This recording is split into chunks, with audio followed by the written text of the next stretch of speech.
Chip Zdarsky's Public Domain issue 6 really weighs in on a topic that is very controversial in the comic community, and that is the topic of changing pre-established characters, aka race swaps or gender swaps or whatever you want to call it. Is it fine to change pre-established characters? Is it okay to race swap a character or gender swap a character, or should they just stay the original, how they always were? Public Domain issue 6 is very good. It weighs in on this topic. It kind of offers Chip Zdarsky's commentary on it, and Zdarsky genuinely does a magnificent job of incorporating this into the story. Before we get into the comic, be sure to leave a like, subscribe, turn on post notifications, and please go buy this comic for yourself at your local comic book shop, because I don't want my channel to be like a replacement for reading actual comic books. I don't want you guys to see me as like a narrator for comic books. That's not my goal here. I want to offer my analysis, my critiques, my reviews, and my breakdowns, but I don't want to just be your comic book narrator. Full disclaimer, I want to bring this up right now. This is not pirated at all, okay? This is from Chip Zdarsky's newsletter.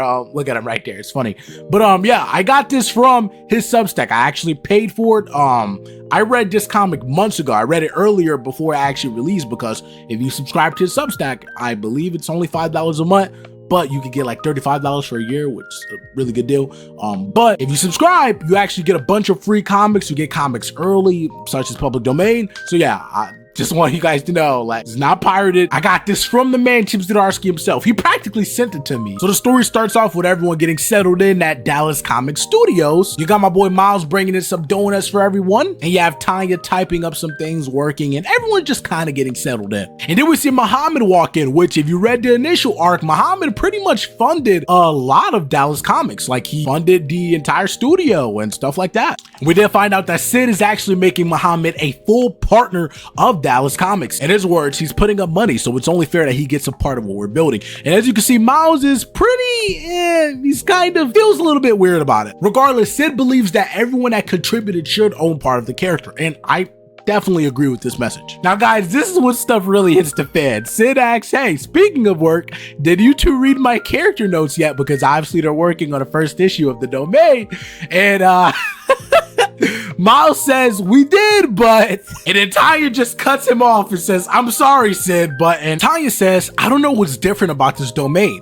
Your notes are basically the same thing you left back in 1982. Max Wildfor, white young man who discovers alien wreckage and gets powers of the Domain. I just think we have the chance to build something new here, you know? And then she continues, these are the heart of what makes the Domain work. This is the focus. And you see responsibility of first contact, using power for good, but what is good? Sacrifice in order to do good. And then she says, things have changed since you created the book. I'm not sure we need another story of what power means to a young white guy. But Sid's like, but that's who the Domain is. We have the rights to the character, to Max Wildfor. It's what the readers want. The Domain isn't some girl. Tanya replies, but why not? If we're doing a story about gaining power, isn't it more interesting to give that power to someone who keeps getting told that they should be empowered, but then is continuously shown that they actually have none? That the government controls what they do with their body? And Sid is like, what, vaccines? I'm not sure I want anti-vax stuff in it. But Miles clarifies, abortions, Dad. She's talking about laws on women's bodies. And Tanya's like, just like being able to take up space to be heard.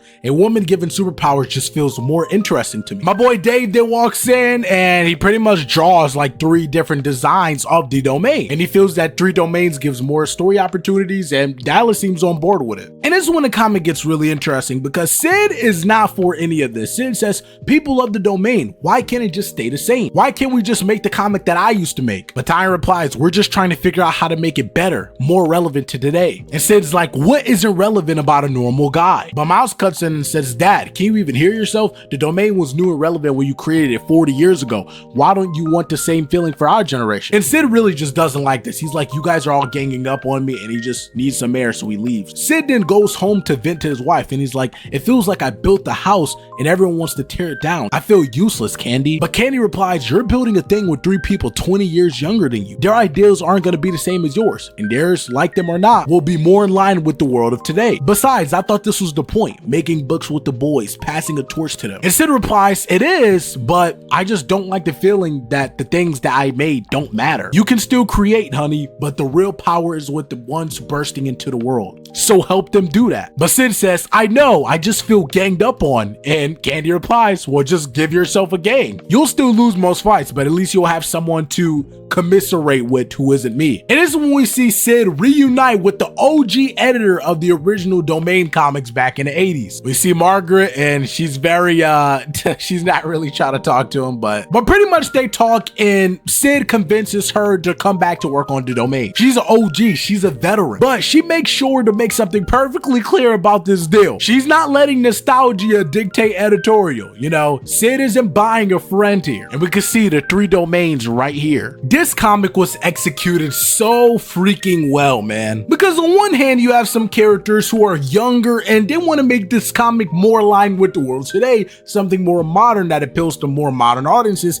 and you have the original creator who wants to, you know, kind of make something more nostalgic, make something that was relevant back to when he was young and creating comics. And contrary to popular beliefs, I don't think either side is really wrong with their methods or how they want to create comics. I feel like they should utilize both sides to create the best Domain comics that they possibly could. The world changes, the world has changed, and the world will continue to change, and media will by default change with the world, and it has to, or it's not going to do well. However, I think it's still smart to stick to some of the older methods that have worked and that have always worked. Not meaning that you should necessarily create the same stories with the same characters, because that would just be repetitive and boring, but just using the same methods, like maybe the charm of older comics or how those older stories were told, could definitely benefit modern comics. But this comic feels so real, and the entire Public Domain series feels so real, especially in the comic book industry, because you constantly see like the big progressive side of comics, and then you see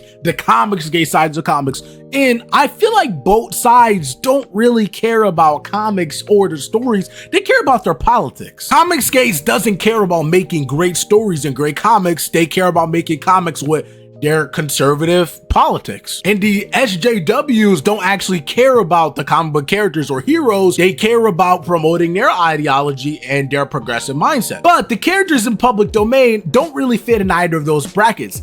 Tanya isn't like some SJW or anything like that. She genuinely has a love and passion for comics. She's proven it that she really cares about it, and she wants to make the best stories that she can. She just has a slightly different way of storytelling. She thinks that stories should be more made for the people of today, which I kind of agree with her. And do you have Sid Dallas, and he's not some raging comics gay person. Like, I heard some people's criticism of this comic was that Sid was portrayed as like the bad guy, and I definitely disagree with that sentiment. Sid made valid points and valid arguments. I mean, why change a character that worked super duper well? Pretty much changing the entire foundation of what that character was. This issue was so freaking phenomenal because seeing these two arguments and these two ways of storytelling clash, it was very needed and it really served the story. And with Sid hiring the OG editor, Margaret, I think that's definitely gonna take this brand to the next level. And as someone who has already read issue 7 and issue 8 of this series, because once again, Chief Zdarsky personally